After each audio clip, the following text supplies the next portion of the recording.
Ang ginawa po sa akin, sir, sabi nila, dalhin ko lang doon yung ORCR doon sa office nila para daw po na doon po ma-solve yung usapan namin kung ano maganda doon. In other words, in-impound ang motorsiklo Yes po. at sinabihan ka, ipresenta mo yung rehistro Yes po, yes po. o RCR. Yes po, yes po.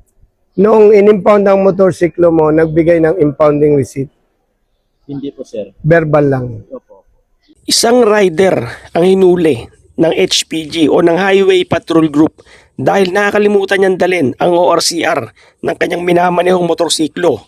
At nung isisettle niya na sa LTO ang kanyang nasabing violation, laking gulat niya dahil 12,000 ang naging multa nito. At ito ang isinumbong niya kay Colonel Busita. Kaya tara, sabay-sabay nating panoorin kung ano ba ang naging reaksyon ni Colonel Busita ukol dito. Pero bago yun, huwag niyo kalimutan mag-subscribe. Alright. Magandang araw po sa ating lahat. Dito kami ngayon sa Isulan, Sultan Kudarat. Habang break time, kakausapin muna po natin itong ating kapatid na driver dito sa Mindanao. At meron siyang ikinukonsulta. Nagpaalam po tayo sa kanya kung maaari nating i-record para magsilbing aral din sa iba. Yun po ang purpose itong ating video na to. Brother, taga saan ka? Ito po, sir. Isulan na po, sir. Dito mismo Yes po, Isulan. opo. Ano bang naging experience mo sa pagkahuli sa'yo? Police o enforcer? Ang naguli po sa akin, sir, HPG po talaga, sir. HPG? Opo, HPG. Saan? Dito po sa Rambon ng Isulan po. Isulan. Opo. Nung mahuli ka, ano daw ang violation mo? Without carrying ORCR po ng motor, sir. Totoo na hindi mo dalang ORC? Totoo po, totoo. Di ko dala, sir. Totoo. Anong sasakyan to? R3 po. Yung dala ko po. Big bike? R3 300cc po. Big bike. Okay. So, nung mapara ka at sinasabi mo na hindi dalang ORCR, anong ginawa ng HPG? Ang ginawa po sa akin, sir, sabi nila, dalhin ko lang doon yung ORCR doon sa office nila para daw po na doon po ma-solve yung usapan namin kung ano maganda doon. In other words, in-impound ang motorsiklo Yes po. at sinabihan ka, ipresenta mo yung rehistro Yes po, yes po. o RCR. Yes po, yes po. Noong in-impound ang motorsiklo mo, nagbigay ng impounding receipt. Hindi po, sir. Verbal lang. Opo. Pero, yung sinasabi mo humuli sa'yo, naka-uniforme. Yes po, yes po. In other words, hindi pwedeng itanggi na kinumpis ka yung motorsiklo mo. Yes po. Tama? Okay, anong ginawa mo pagkalipas nun? Pagka umaga po, sir, dinala ko po yung ORCR ng motor. Nakita ko nila na yung ORCR pala ng motor is expired po ako ng isang buwan. Isang buwan. Opo, isang buwan po. Kaya po, Lilinawin ko, isang buwan. yes po. Maalala mo kung anong month ka nahuli? Ang pagka-remember ko, sir, is nahuli ako November. Expired ako ng October. Okay. Ibig sabihin talagang may violation ka. Yes po. Yes. Okay. Now, nung may presenta mo at nakita nila na talagang expired ang reso, anong sumunod na pangyayari? Ang sumunod po, sir, is ganito po yun. Nirelease po nila yung motor ko, pero ni-hold po nila yung license ko. Kapalit. Kapalit po yung Motorsiklo. Opo. Tapos, Tama yun. Yes po, yes po. At ang sabi sa'yo, Ang sabi po sa akin, i-renew ko yung ORCR ng motor ko para makuha ko raw po yung license ko po. okay, ginawa mo naman, Yes po, yes po. nag-renew ka. Yes po. Yes po. Now, nung matapos mong ma-renew, gaano katagal bago ka nakapag-renew? Within more than 1 week po. More than 1 week. Yes po, yes po. Mula nung pagkahuli. Yes po, yes po. Okay.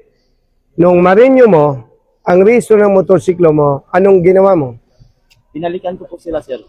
Pero yung pag-release sa akin ng motor, sir, nag-ticket po sila, sir, na yung without carrying ORCR po. Tama. In 1,000 po yung naka-amount po. Tama yon. Di ba? Lilinawin natin para sa kalaman natin mga kababayan. Tama ang ginawa ng HPG. Bakit? Noong mahuli ka, wala kang ORCR. Yes po, yes po. Pero, noong time na nagpresenta ka ng reso, expired. Yes po. Di ba? Kaya ang binigay na ticket sa'yo, failure to carry ORCR. Opo. At syempre, yun naman ang totoo, tinanggap mo. Opo.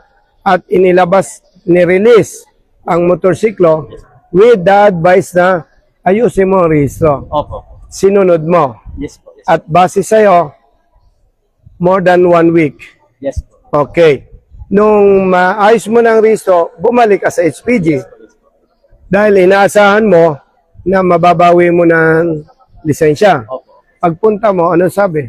Na-forward nyo lang po sa LTO, sir. Tama yun. Bakit? Hindi sila pwedeng mag-hold ng lisensya.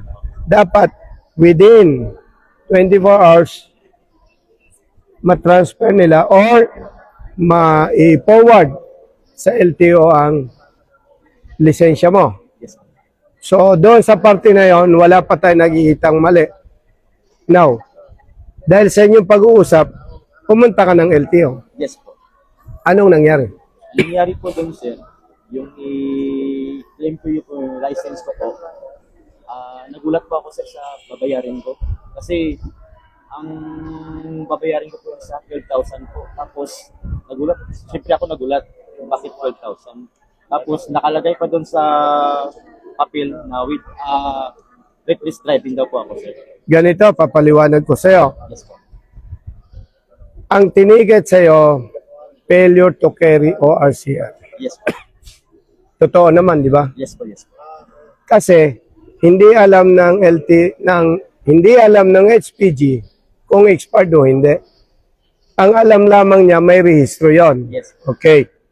Now, in-advise sa'yo, mag-renew ka. Yes po.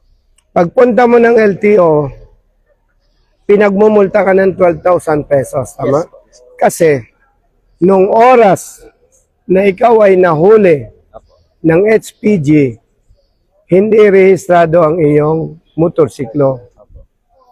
Base na rin sa kwento mo. Yes po. Yes po. Kaya, tama ang sinisingil sa'yo ng LTO. Yung 10,000, Apo. dahil hindi rehistrado ang motorsiklo. Yung 2,000, ipinagpapalumagay ng batas na reckless driving ka. Kasi, ang minamaneho mo, hindi rehistrado. Kaya, ang babayaran mo talaga, 12,000. Now, kumpletuhin natin. Wala tayong nakikitang maling ginawa ng HPG. Wala po. Naging mabuti sila sa'yo.